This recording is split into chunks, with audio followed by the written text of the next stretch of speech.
நம்ம உடம்புல இருக்கக்கூடிய இயற்கையான கெமிக்கலா சொல்லக்கூடிய ஹார்மோன் பிரச்சனைகள்னால உருவாகக்கூடிய ஒரு பிரெக்னன்சி தான் இந்த கெமிக்கல் பிரெக்னன்சி. இதை எப்படி நார்மல் பிரெக்னன்சிலேருந்து நம்ம டிஃப்ரென்ஷியேட் பண்ணுறது அப்படின்னு கேட்டிங்கன்னா, இந்த மாதிரியான விஷயங்கள் வந்து 40 நாள் வரைக்கும் தான் உங்களுக்கு வந்து பீரியட்ஸ் வந்து தள்ளி போகிற மாதிரி இருக்கும்.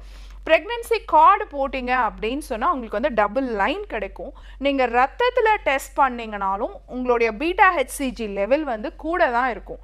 ஆனால் போக போக அது குறைய ஆரம்பிக்கும், அதுவே அபார்ட் ஆகவும் செய்யும், பீரியட்ஸாகவும் வந்துடும். இதை தான் நம்ம வந்து கெமிக்கல் ப்ரெக்னன்சி அப்படின்னு சொல்கிறோம். ஸோ இதுக்கான அறிகுறிகள் என்னவா இருக்கலாம்னா, பீரியட்ஸ் தள்ளி போகும்.